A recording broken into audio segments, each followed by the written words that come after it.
Why do you say that, Father? You aren't afraid, are you? No, but I respect some of the superstitions of others.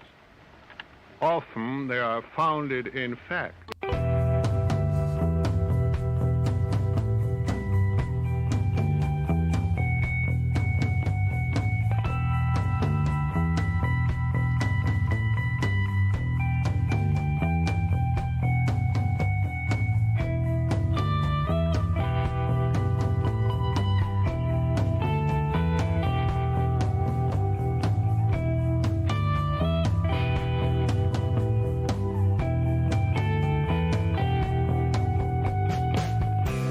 Broadcasting live from our Sanctum Sanctorum in Venice, California. This is the Sixth Sense Society. I'm your host, Krista, here with our producer, Michael.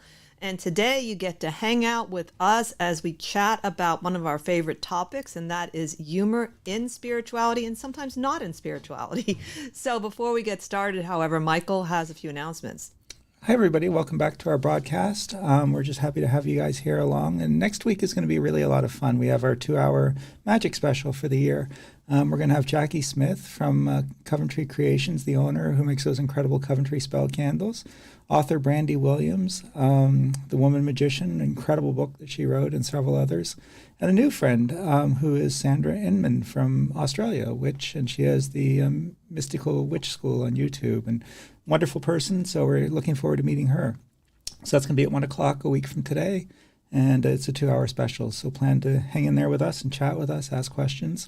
Get all the information on our website, sixthsensesociety.com, SIXTH, all spelled out. While you're there, buy us a coffee on Ko-Fi if you can afford to. And the most important thing you can do is hit like and subscribe on YouTube. That really does help us a lot. So YouTube pays attention, and we definitely appreciate it. So go right ahead and do that. And I don't want to take up too much time because I think it's going to be fun. I'm looking forward to this topic. It's always one of my favorites. So with that, I'm going to kick it back to you, Krista. So take it away, Krista. Thank you, Michael. So humor in spirituality. First of all, I would like to say that Michael and I are huge fans of humor outside of spirituality, too. We are big fans of groups like Kids in the Hall, and I find laughter to be incredibly therapeutic for me. And through the years, one of my observations about laughter is when I can really laugh heartily with someone and completely let go, I find it indicates a very close relationship. In fact, you can test that on people. I had I wouldn't even call it a boyfriend, but I had someone I was sexually involved with that was very intense, and he and I never really laughed a lot together. In fact, I even remember one time laughing alone around him, which is a little bizarre when you think about it, but in hindsight now I can see that was probably not a good sign. And so let's say that from the beginning. But throughout the years around the spirituality, one of the things I feel fortunate about is that I wasn't raised in any particular tradition. And I do think it makes a difference sometimes when you don't have a choice. And sometimes it turns out to be a positive experience because you actually relate to whatever tradition that you grew up with. But often it isn't, or at least sometimes it isn't a good experience. And then you have to sort of separate yourself from that and maybe even sometimes be antagonistic initially to what you were trained in until you can sort of make peace with it. But I think one of the things that turns many people off is that religion and religious people and traditions can sometimes take themselves far too seriously. And even when you think of the atrocities, such as in the witch hunts, the absurdity of the accusations being taken so seriously, that you want to laugh at it, but the consequences were dire for largely women and some men. If you look at, for instance, the famous Salem trials and what these young girls accused these innocent people of, it was ridiculous, But at the same time, because there was no humor allowed in that situation, people couldn't just say, oh, it's just, a fantasy of some crazy teenagers going through something, So I think that humor is not only healing, it's vital if you want to have a healthy religious tradition. And it's vital that religious teachers teach the different archetypes connected to humor. And so one is obviously the variations of the trickster. So with that, I'm going to turn it back to Michael to see what his thoughts are, his opening thoughts. Yeah, I think that that's true. I think also, for me, humor is connected to the soul very directly. And I can't imagine you have much of a soul if you can't laugh, or can't laugh at yourself in particular. And we were having this conversation earlier when we were getting ready for the show, and that I think that that lack of a sense of humor, especially around spirituality, I think so much of that gets tied up with ego in an unhealthy way. I think when you don't have that egotistical makeup, it's much easier to laugh at yourself, laugh at your own misfortunes, just to kind of see the world in just a different light. But when I think people take themselves so seriously with that ego, and then with that comes that need to be right, and then they persecute people. And I mean, it's just hard for me to see people that are beheading people and stoning people and doing all these things as having a sense of humor. I think that in fact, in some religions, you can be put to death for making fun of the religion or using humor. So it's a rough thing for me, and I think that humor is very important. I think in spirituality, to attain sort of any kind of growth spiritually, I think subduing the ego is just massively important. And again, if you can't laugh at yourself, I think the ego isn't subdued. I think it's running your life at that point. I totally agree with the ego aspect, and I always remember this story with Khenpo Karthar Rinpoche, as some of you know, was my root teacher, and I still consider him my primary Buddhist teacher. I was at a big event at the monastery in Woodstock, and there was, I think at least 100 or 150 people. We were waiting for him for this teaching, and it was I forget how he did this, but somehow he turned around. He had a big clown nose on his face, and we weren't expecting it. And it was just so funny, and we all just started laughing. And he always sort of made fun of himself in a playful way. He never took himself seriously. He was very, very humble, but he sometimes tried to get you to laugh, and I love that about him. And I remember, I think a lot of people still talk about that because it was just nobody was expecting this master teacher to do that. and there, I also remember sometimes in some of the evening pujas, I would sometimes see that the Rinpoches would throw things at each other or do something you think you shouldn't be doing if you're some kind of a realized being, but of course you should, so just breaking up that sort of maybe false ideas to what we think teachers are, and also they're human, and they're also probably bored sometimes with some of what they're doing. Yeah, and I think also, if you think about it, the importance of humor when it comes to healing, I think that it's very therapeutic to be able to laugh, and I think that that's an important part of your healing journey, is to be able to kind of have that humor and to laugh at life and even laugh at your own misfortunes. And, dark humor has gotten me through some really tough times in my life, where you had to find the humor in it in order to just even barely survive. It's true. There's actually a famous healing story. I recalled this right before the show, is in the myth of Demeter and Persephone. After Persephone is abducted by Hades and is lost to her mother Demeter, and she's mourning, and she, is basically taking away all of the trees and the flowers. There's no springtime because she's in mourning. And what gets her out of mourning is she comes across this goddess. Her name is, I don't know if I'm pronouncing it right, but it's Bobo or Balbo, Baubo. And she's this really raucous, humorous, mirthful goddess, and very bawdy. And so she does something that's really kind of shocking and funny. And Demeter laughs for the first time, and that opens up the beginning of her healing process. So I like that not only is it's an old woman goddess, but she's bawdy and uses some sort of, I think she lifts her dress, and there's something, and she's naked under her dress, and whatever Demeter sees is she's funny. And that idea, that how liberating that is. And I think you see that with that kind of crass humor and how that just makes us laugh so hysterically. And it's not just, sophisticated, witty humor that breaks us open. Yeah, and I think that, that doesn't mean you don't take things seriously. I mean, I think that, we it's not like we laugh at people's misfortunes or things like that. We've seen this conversation now over what happened at the Oscars, and we've had this conversation as well.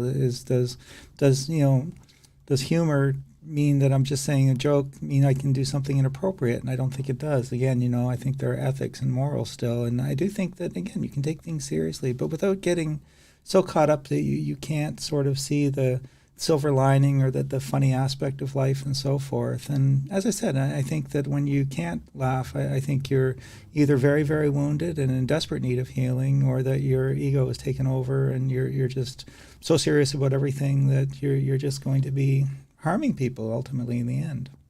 Yes, and I think one could say there's a difference between mockery and laughter.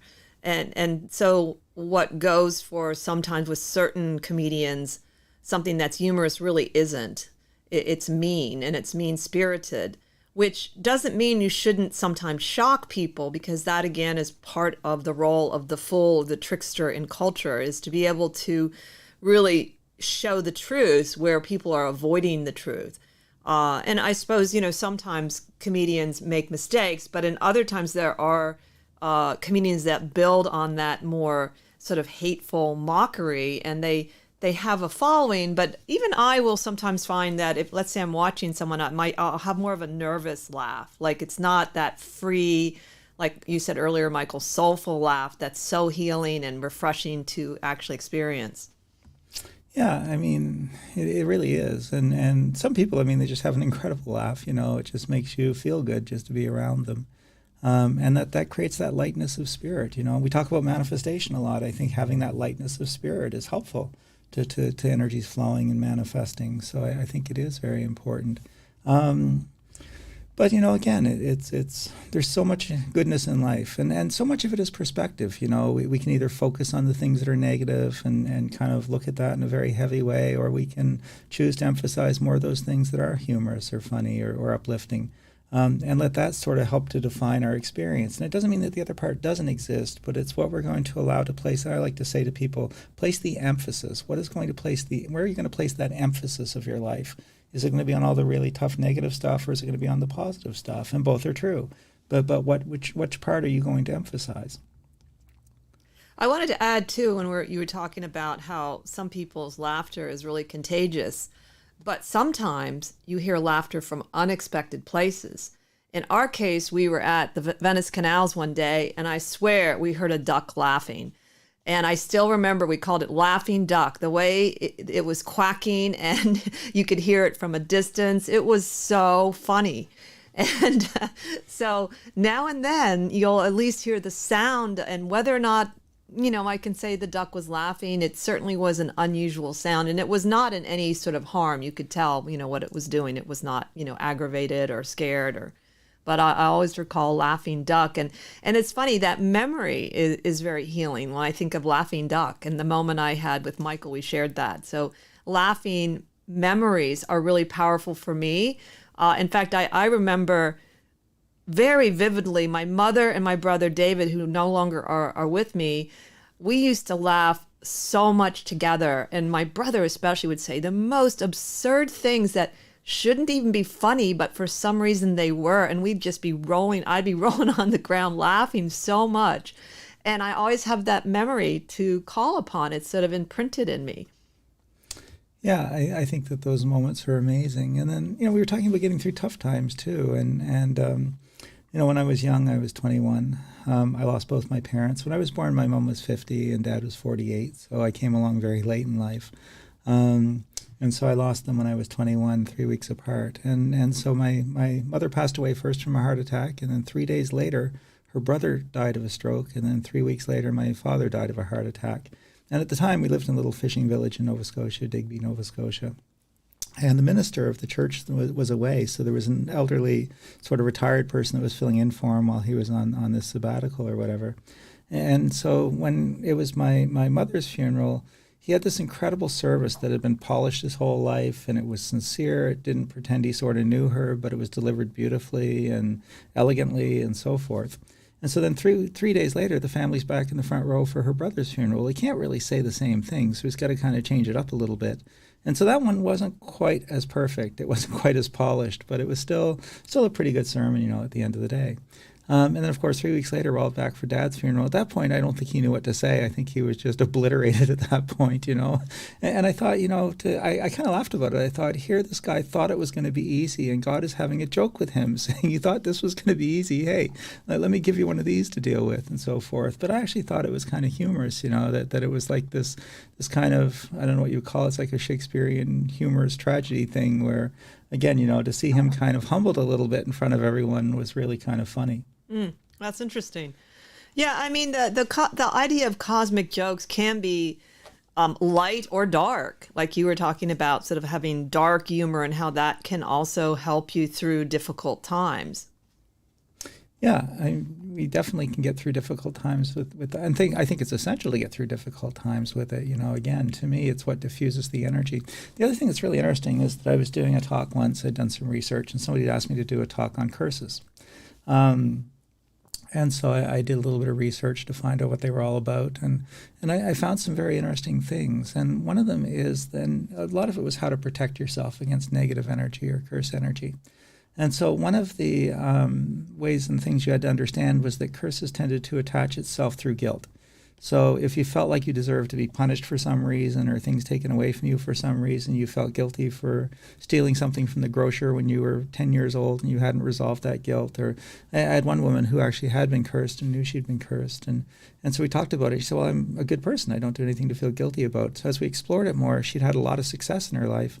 And a lot of her friends had struggled. So she felt guilty for having so much abundance when some of her friends didn't. So that was the guilt that attacked. So the first thing was to do is to try and let that go, not to feel like you deserve to suffer, that you deserve good things in life. But the other aspect of protecting yourself from it, which is applicable to humor, is the idea that there is no such thing as dark, and as an energy. There's only light, and that darkness is the absence of light. So if you're in a dark closet and you don't want to be in the dark, you light a match or a candle, And so the idea that if you can maintain humor and you can even laugh at your own misfortunes, it would break up that dark energy. It couldn't really exist in that presence of that light. So for me, I think that the ability to laugh, and it is the light within you that is sort of allowing that. And I think when that light gets extinguished, then it's not surprising to me that, darkness can envelope that person. I totally agree. And one of the things I've learned in the last couple years is you can fake laughter and start laughing. And I've heard about the smiling exercise. By smiling, it's supposed to help you lift your mood. But I was doing a Qigong series, and I came across one connected to the heart. And part of it is you laugh, and at first it feels really awkward because you're not laughing at anything. And then you just start laughing. And I thought that was really a fascinating idea of a practice of laughing. And even without something funny to watch. And it does work. It lifts you. And I know that physically, one of the things about laughter is it very rarely harms your internal organs. Like grief can wear you down. And so, of course, grief is important, and it's important to weep and cry, but you can get exhausted. What I understand, I could be wrong, but I remember reading how laughter massages a lot of your organs, and there's something truly healing about it physiologically. But the idea that as a spiritual practice, you can add laughing as a daily practice and just see how you do afterwards.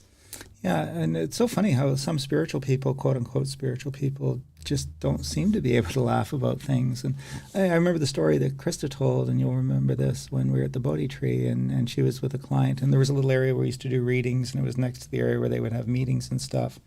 And so her and her client were laughing about something, and the humorous, and the people from the meeting came out to try and shush them because they found the laughter disturbing, and it was disturbing them that people were laughing, which I thought was really, kind of sad, really, when it came right down to it. It was, and the irony of the whole thing is there's traffic going by in the front and people walking by, and we were the ones that were upsetting them, just two people laughing. And of course, we didn't stop. It was just too much, Yeah. And again, why should you stop? I mean, it's in many respects, but it's true. How some people, and I think that in relationships and everything else, I think one of the things to look at is humor in the sense of, and in particular, what does that person find humorous? I think by paying attention to that, you do see a lot of the person's soul. So are they laughing at someone's misfortune? Is that something that is giving them mirth? And maybe that's not such a good thing, and so forth. And so is that laughter, a positive laughter, or is it kind of a negative laughter, if you will? And I think by paying attention to what people do find humorous, it tells you an awful lot about who they are. That's an excellent point. And because we can misread people in terms of their evolution, but there are things, if you observe about people, that reveal who they really are, who their character really is. And I think I've never really thought about that idea as, obviously if someone is constantly, mocking people, you would notice that, but there could be other more subtle forms of making fun of people. Yeah, and so not all laughter is positive at the end of the day. And I think that, and again, and this comes back to what we often tell clients in readings too. I think once you see somebody for who they are, please accept them for who they are and treat them for who they are. And I think a lot of people don't want to do that they want to have a myth of who they think they can make the person into or be. But for me, I think, again, seeing what they laugh at, and in particular, again, is that something that's appropriate, not appropriate? It tells you a lot about the morality of this person, whether they're quote-unquote a good person even. And I think it's very important to watch for that.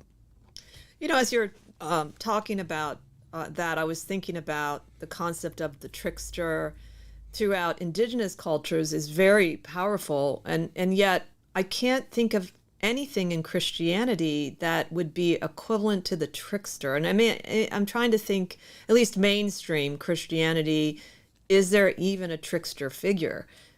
Which, you have in with Raven, and you have Coyote as a trickster figure, and there's so many types of tricksters. And sometimes the trickster can be a dark character. But again, it figures. And then, of course, the tarot is the fool.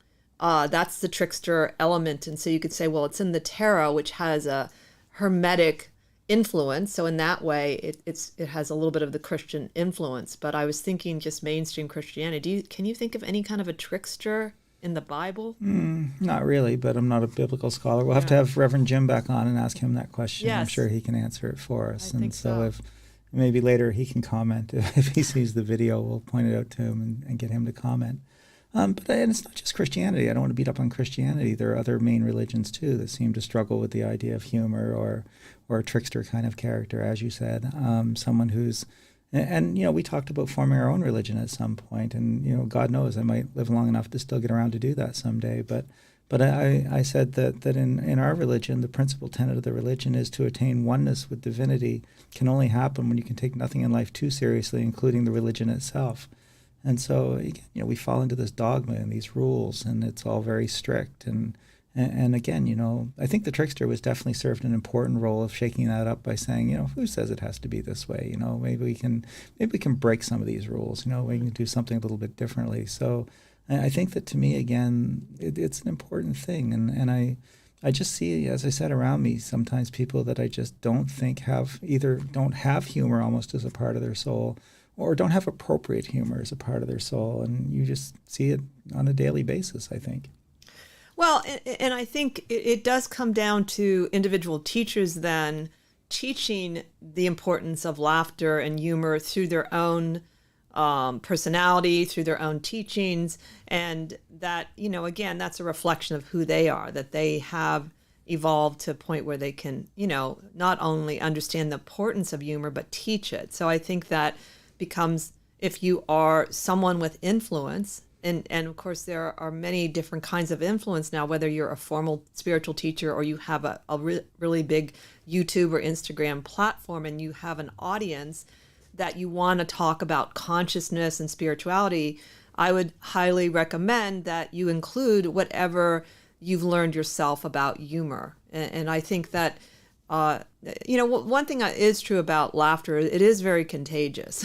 So, it's one of those things. And I think that we certainly are at a time right now in where I think humor is very, very important, though I would say it's always important. But I think there's a kind of heaviness sometimes in the world still. And I think that giving some time to that would be important for, again, the people that do have the ability to influence people.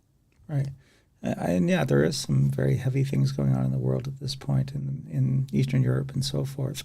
And I think that I don't want people to get us wrong. I don't want you to think that we're saying just to ignore all that stuff, and I don't believe in that. I think that we should pay attention to what's going on in the world. We should try and change it where we can, at least try and live by our truth so that others can maybe be inspired by that and so forth. But to me, so I think that the serious aspects do have to be taken seriously. But I just think that you can't make that your entire being, are those elements. I think that you still have to be able to sort of get that broader perspective and letting in that light energy, that positive energy as well. And often, even in the darkest of times, there's something a little bit positive somewhere if you look for it. Well, and I totally agree with you. But what I find from my experience is humor helps me look at the truth.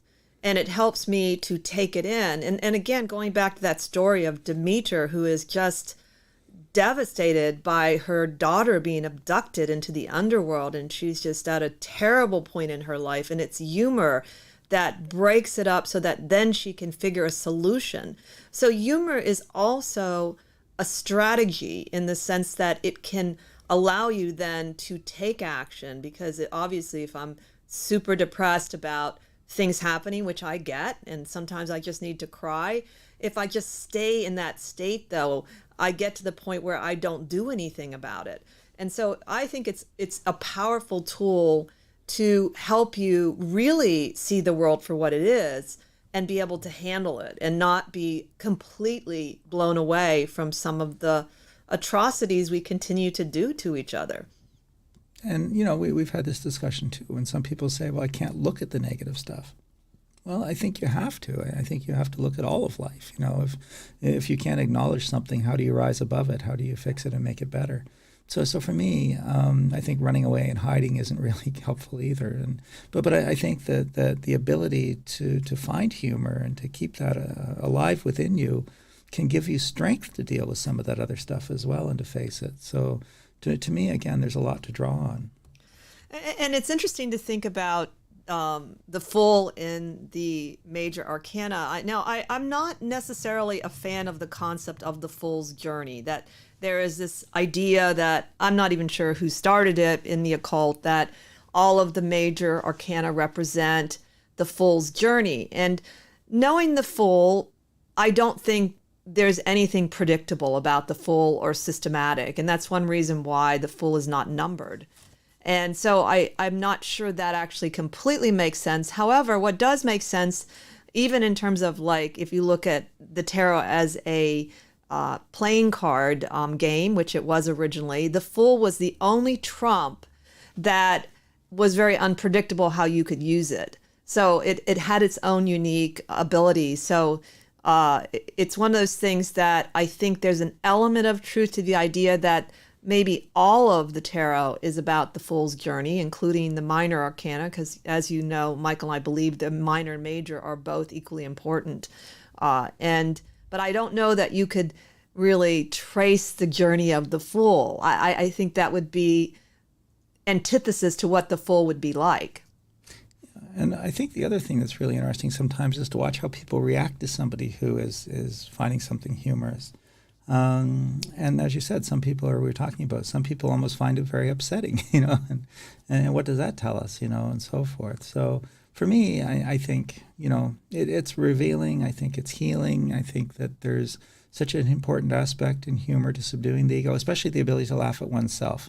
And to me, again, to be able to mock oneself or to laugh at oneself. And even in comedy, we have friends that are comedians, and they were saying that one of the most successful strategies in comedy is to make fun of yourself, because it's people are not threatened by that, and so we see that often with very successful comedians where they'll make fun of their own looks or their own Habits or something, where again it's a self-depreciating kind of humor, but it's very therapeutic. And then I think that it's a great leveler in a sense that people then can kind of join you on that journey, and it's just a wonderful thing.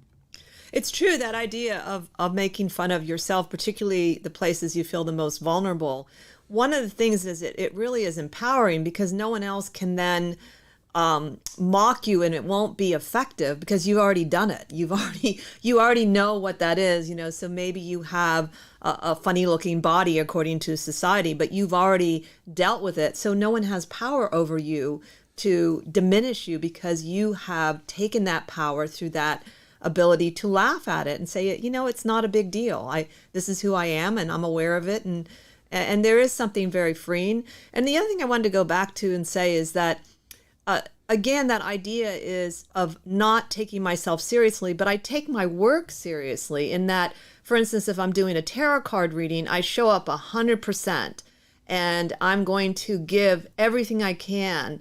But that goes into the concept of service. I think that's a thing that feeds into the concept of humor. But again, when I stop taking certain things about myself seriously, whether it is my lack of confidence, which I struggled with when I was younger, if I stop taking that so seriously, it doesn't have the same power over me. And it actually frees me to be more of myself. Yeah, and that brings us back to what we were saying a little bit earlier too, is that it's not about just laughing at everything in life and taking nothing seriously in that sense, but it's about not getting wrapped up in that this is the end of the world if this just doesn't happen, or that that greater ego stuff that is just unhealthy, and that's the stuff that I think we really need to be careful with. Now, I have a couple of stories about the Fool, the card, the Fool. One of the things I've talked about in Spell It Out is the idea, if you take one of the 22 trump cards and you just work and meditate on it, they are windows into real worlds, my experience, and that's what Aleister Crowley talks about. And you can evoke those energies into your real world. And I learned this accidentally, which is very Fool-like. And I am an Aquarius rising, which Uranus is one of my ruling planets. And so I think I sometimes learn in a sort of Fool-like way by accident. And so I think I was playing around with the Fool card, and I came across that idea. And I was working at the time as a clerk at the Bodhi Tree bookstore. I think I was doing clerk and also doing readings there at that point. So I'm sitting at the register, just hanging out. And this young man comes in. He looks almost exactly like the Rider-Waite Fool, with the blonde hair, about the age. And when he comes to ring up, he has this ring on, and it's the Joker. And I was so blown away. I didn't say a word. I was like thinking like, holy cow, it's the Fool. I should have said something to the person. Who knows what the conversation would have been. But it was just a splitting image of that archetype. And I remember thinking, like, how does that work? And of course, I think it can come up in different ways. And in my case, the universe had to make it pretty blatant. Look, here is the archetype. It can come into your world when you are meditating on it and thinking about it. And in my case, I was just kind of playing around with it. So I thought that was really funny. And the second story I wanted to say was one time, this is a different laughing time than what Michael told you about. I was doing a reading with somebody, and we came up to the Fool, and I was just talking about the energy of the Fool, and all of a sudden I heard this huge laughter in the other room, just raucous laughter. We both stopped, and we were like, oh my God, it's the Fool.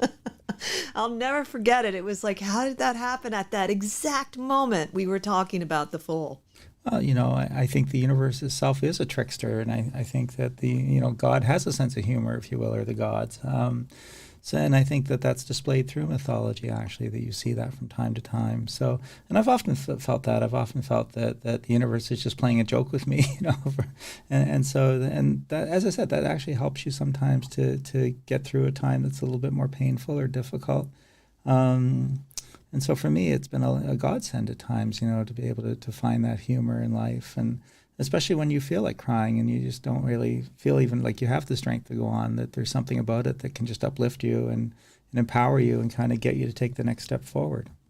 I think we mentioned earlier too that one of the reasons why people may not find themselves laughing is more of a depressed state, which is a different thing than someone that has an ego problem. And so that one takes more skill to deal with, because depression is a very insidious and very difficult state of being that is challenging for not only people that have it, but also for people trying to treat it. And so that is something to me that would take a more compassionate view to help to bring humor.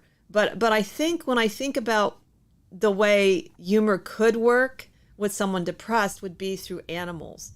And that's more of like the playful things that animals do. For instance, if you go on YouTube and some of the dances that parrots and parakeets do, I think there's something where animals sometimes break, at least momentarily, can break into.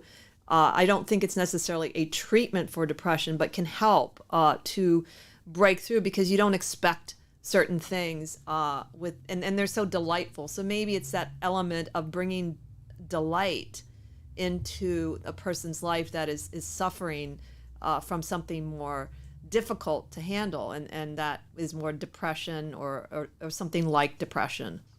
Yeah, I mean, delight is really a good word. I think that's a word that we need to use in our lives more, to take delight in something, and there's all kinds of it. I wish there was more spells written for humor, how to help somebody to laugh.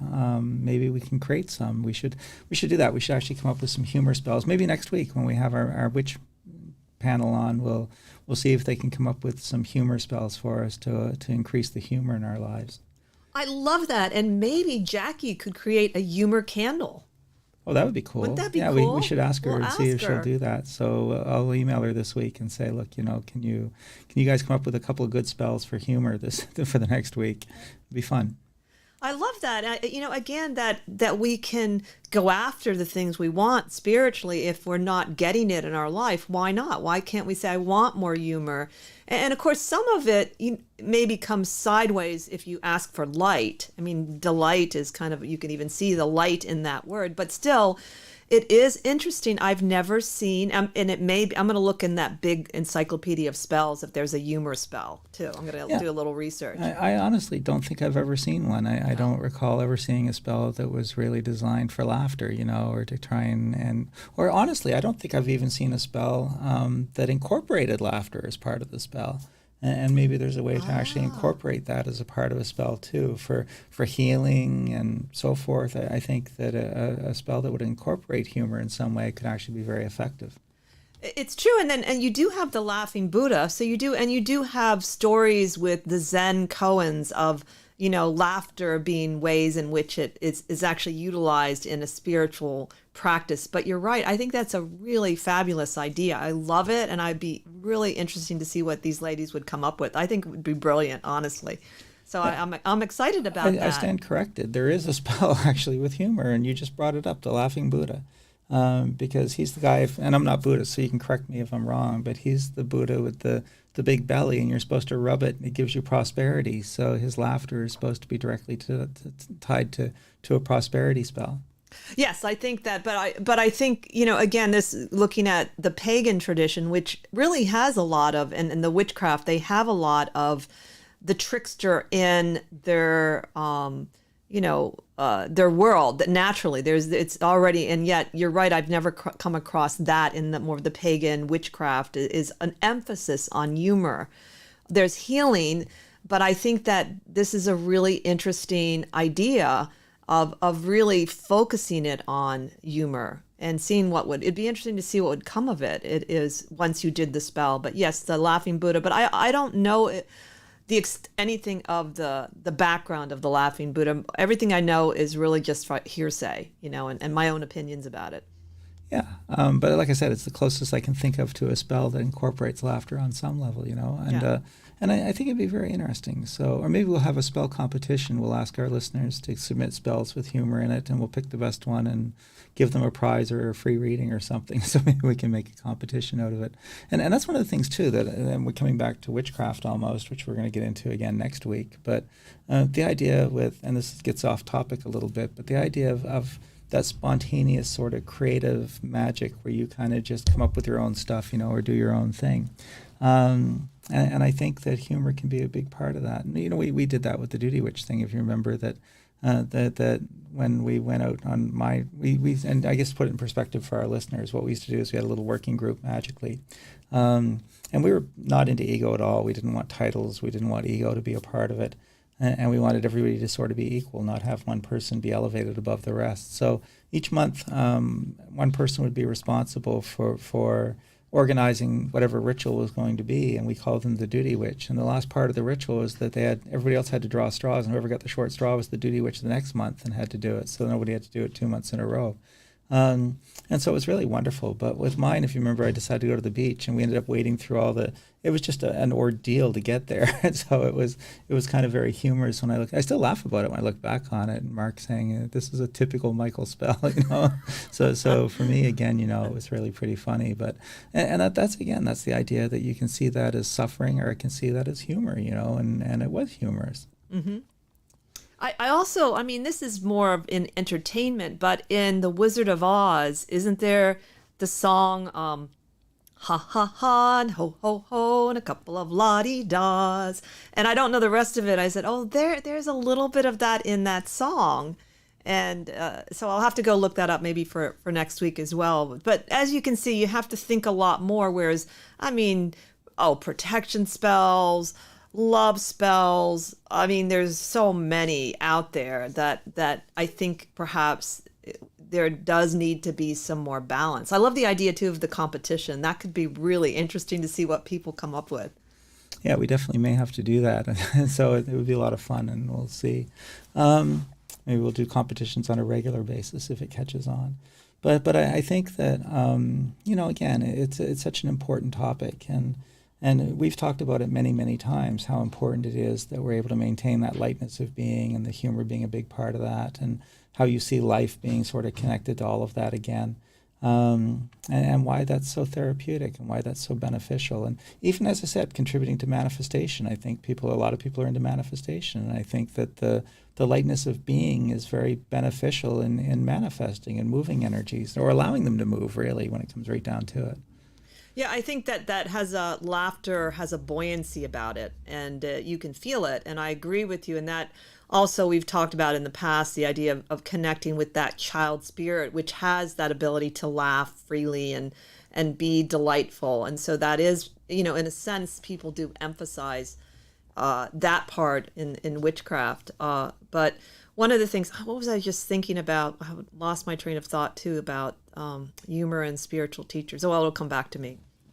Yeah, I think one of the things that drew me to paganism and witchcraft and so forth in particular was the playfulness of it all, the childlike playfulness of some of the rituals and so forth. And to me, that there was just something so about that just kind of drew me in, and I really think that it is one of those religions that does celebrate the inner child quite a bit.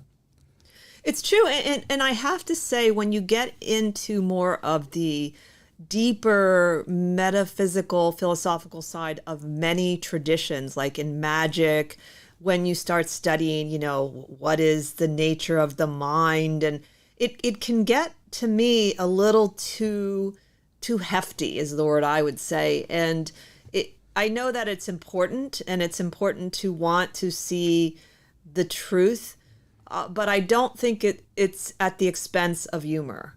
And if you find that you're reading things metaphysically or spiritually or religious that are just weighty, and that's all you feel, then I think it's time to have some sort of laughter ritual. Yeah, it's so funny. And for those of you who are listening to the audio podcast rather than the video, Krista's wearing her Alice Cooper shirt. We went to see Alice Cooper a couple weeks ago, and I highly recommend it to anyone who hasn't seen him. He's not lost a step, in 74 now and still going strong. But it's interesting. One of the things he was saying, I was listening to an interview, is that his subject matter is very dark. He's into songs about necrophilia and all death and all kinds of just really heavy, dark things. But because he does it in a way that's sort of vaudeville, that has a little bit of a wink and humor to it, it completely takes away all of the negative aspects to it and makes it a positive experience for everybody, even though he's talking about really horrible things quite often. So it is the humor that it actually twists it, and it actually makes it into a playful, positive thing. It's true that art has managed to maintain quite a connection to comedy. And it is art that we often turn to, whether it's through great comedians or a show or Alice Cooper with his humor behind what he does, the amazing theatrics. And also, from what I understand, Michael often tells me about his interviews, he doesn't have any ego. And he's opposed to ego and doesn't allow that in his band for people to think they're, off stage, that they're just regular people like everybody else. And I find that really interesting and probably a lot harder to maintain when you're that well known. Yeah, he had a funny quote that I was just reading the other day, and he was saying when he had somebody new in his band, which hasn't happened in a long time because the guy that's the least amount of time now has been with him 10 years. But he used to say, one of the things he always used to say to a new person was, "I'm Alice Cooper. If I don't get to have an ego trip, neither do you." and I always thought that was pretty funny. I love that, actually. And I have to admit, the ego is a slippery thing. So certainly don't feel bad if, I have my ego moments, and whether it's deflated or inflated. In the past, it used to be more deflated, but I've had my moments too, at least inside of me. I do my best not to act on my ego in the sense of, giving it a lot of energy, but it's okay when we slip. It's just not living in that state, not developing it to the point where, we're so serious about who we are that we're willing to destroy things like Trump, who takes himself so seriously, if you think about it. And that, that's the danger we're talking about. Those sort of really, where they're so into, the individual has to have whatever it is they need as a person and to be taken very seriously, or else there's consequences. And that's the danger, I think, of not having a taming one's ego and not using real humor to do that. Yeah, and of course we're discussing the unhealthy ego, not the self-esteem one that's actually fairly beneficial. But to me, yeah, you're right, and I think that so many of these things weave together when it comes down to it at the end of the day. And I think a part of that, and a part of dissolving the ego, is a sense is just recognizing that titles are not who I am, and wealth is not who I am. The car I drive is not who I am. So whether I have, nice things or not, it doesn't really change anything. It doesn't change who I am. That's an inner thing that, and so for me, I think that that's just a big part of it. But to me, you can't really attain growth spiritually if you can't find humor, if you can't dissolve the ego, if you can't laugh at your own misfortunes, if you can't laugh at yourself, in a healthy, positive way. And if you can't allow yourself, even in dark times, as I said, to find the light, to find the goodness in life, to be able to emphasize and give you the strength to kind of work through the rest of it.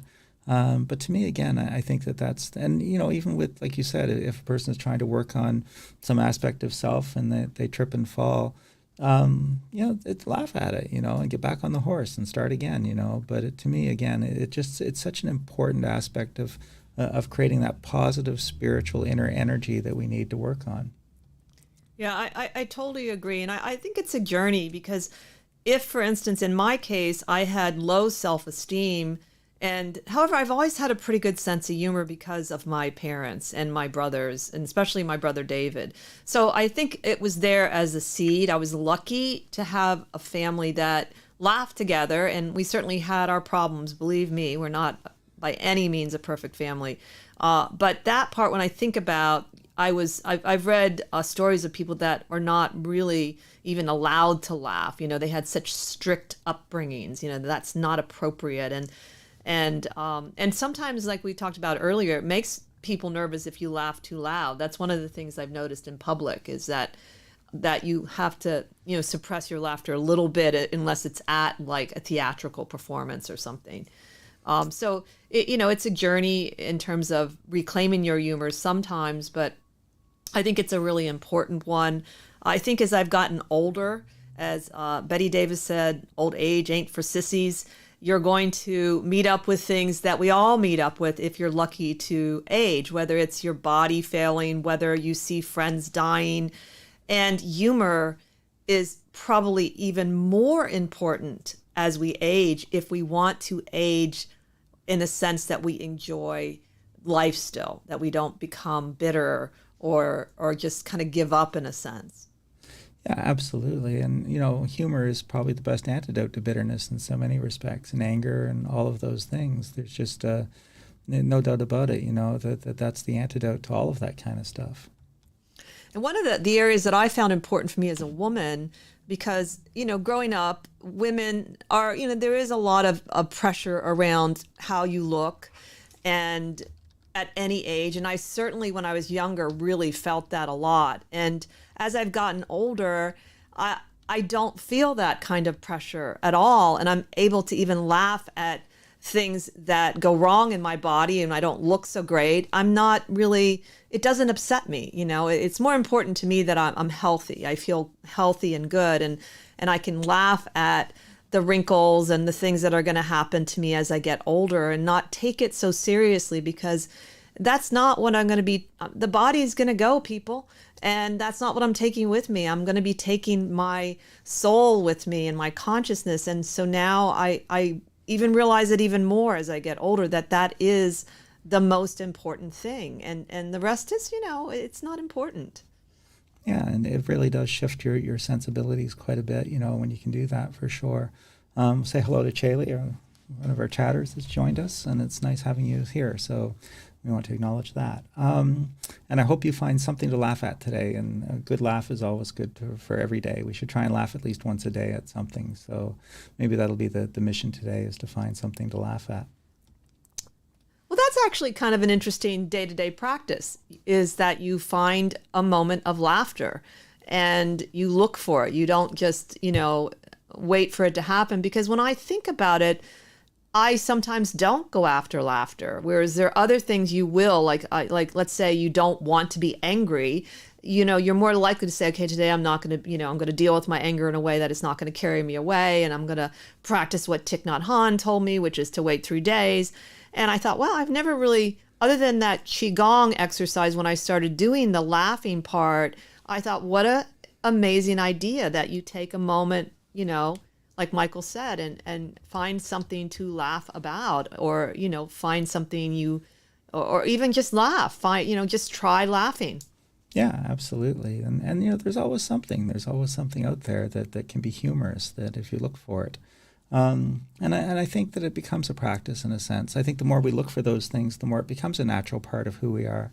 And so we can kind of reprogram our thinking a little bit by kind of emphasizing that stuff too. So, and that's really one of the benefits of practice, if you're doing something as a practice and you're doing it on a regular basis, is to eventually make it a habit. And it kind of does shift your consciousness quite a bit. So, I think laughter is a wonderful, wonderful therapy. I think it's, as Chaley says, it is no doubt the best medicine, and I totally agree with that. So, to me, make it a part of your everyday. Mm-hmm. And it is interesting how when we laugh, it relaxes our body and our face, and you can tell, the lightness comes through. And there's nothing like, I was recently at Mystic Journey with, I hadn't seen a couple of these women that used to work at the bookstore before the pandemic, since the pandemic. And we had really a fun, laughing time together. And it was just so therapeutic and it wasn't really anything spectacular. We were just joking around and laughing in person. And it's something that it seems to me more effective if you can at least sometimes do it with a real person, or a real animal touches you, because sometimes I've had birds do funny things and you just laugh, and I don't know if they're trying to be funny, but they can be, it seems like they're good messengers in general of energy. But if you can also do something in person, it's even more powerful to me. Obviously, if you can't, that's fine, to do something virtually, like you're watching something or reading something. But the energy shared between people when laughing is really powerful. Yeah, it's so funny. It was you bring me another thought that kind of pops into my head was the different times where I've been doing something serious, and so you're doing some serious research or some serious study or something, or working on something important, and then there'll come that time where it's just I need brain candy. I need something to, and so I'll seek out something funny or something, humorous to watch or whatever, just because I need to kind of break that more serious energy, just as a moment of respite, from it, and give me courage and strength to continue on. But there definitely is that time of the day where you just kind of say, I need something funny to cheer me up, to kind of, lighten this mood a little bit. And so I think there are times where I definitely seek that out.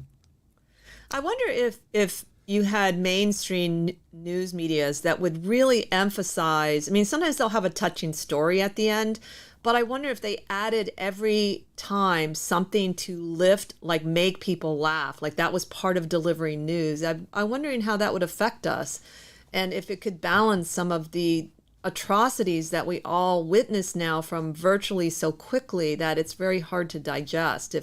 If there's some way to balance it through, again, not again making fun of the seriousness of this, but that we as human beings, we need a balance so that we can be effective and not get sort of weighted down by things so that we feel we can't do anything. And I think by the balance too, sometimes life is not balanced in the sense I'm dealing with an awful lot of painful, difficult stuff, and maybe the humor is a small part of it, the good part. But to me, again, it's not so much that it has to be a balance. It's what are you going to use as the emphasis? What is that thing that you're going to look at and say, okay, this is what's going to define me and define my experience. I'm not going to let this other stuff define me. I'm going to acknowledge it. I'll have to deal with it, but I'm not going to let it define me. I'm going to let this part kind of be the emphasis in my life. And I really love that word emphasis, to emphasize the humor, to emphasize the lightness, to emphasize the good things that may be happening, even if there's a lot more that isn't, but just to be able to focus on that. Maybe I've got a whole lot of other problems I'm dealing with, but I have a delicious meal, so I can focus on that and enjoy it, and let myself enjoy it, and let that sort of help to define my experience rather than just the negative stuff. And to me, again, humor is just a wonderful way to do that very quickly. But I think that it's a psychology, it's a spirituality, it's a way of being that I think that it would benefit all of us to kind of develop a bit more. And I agree with you completely, especially in the spiritual world itself, that we consciously give it more attention than most of the traditions I've been involved in. They certainly have, obviously, if you meditate a lot with people, in general, something funny is going to happen. I mean, it's just one of those things. So sometimes there is a natural humor that comes out of just, the pressure of working on yourself spiritually. But having said that, I would like to see more upfront about it and the importance of it, and developing it as let's do this as part of our practice on a day-to-day basis. And as you know, we talked about some traditions that do that, but it's just not enough in my mind. I think there could be more. Yeah, I know we're getting ready to wind down, so it's been a fun conversation. I've enjoyed it. Just want to remind everyone again, next week is our 2-hour magic special with Jackie and Brandy and Sandra. It's going to be just an absolutely fascinating show, so please tune in. I think that the plan is to discuss some of the ethics of magic, especially kind of focusing a little bit on people that might be starting the path. What are some of the pitfalls to watch out for? What are some great advice? And sometimes I think even some of us older folks sometimes forget the basics. So I think it's going to be a really great discussion, and they're just a wonderful group of people. So hopefully you guys can join us for that. And I'm going to get ready to wrap up the production end of the show. So I'm going to kick it back to you, Krista, to close. So take it away, Krista. Great, Michael. Thank you. Yes, and it's going to be a great time. We're going to talk about some of our advice about if you're starting out on the magical path, and witchcraft particularly, even though I know at least Brandy does both sort of more ceremonial magic and has that background, and also witchcraft, but that's going to be probably our theme more, just turned out that way. And believe it or not, even though there's quite a lot of videos on that topic, we get that question a lot from viewers, like, what would you suggest I do? And so I think it'll be great because all of these people will have a lot of years of experience. And I do think sometimes it's nice to glean from people's many years of experience what they would advise, looking back, and what were the things they wish someone had told them. And then also, I'd like to remind you to definitely give us a thumbs up if you like our video, and make sure you subscribe to our show and hit the bell, and you'll hear about the next program coming up. It's one of the things that truly, truly helps us and encourages us. And I personally try to do that when I listen to other people's YouTube channels. I give them a thumbs up and I subscribe, and that's really the best way to support us. So thank you so much for tuning in today. Join us next time as we continue to explore the esoteric and the obscure together. And please go out and find some laughter this week.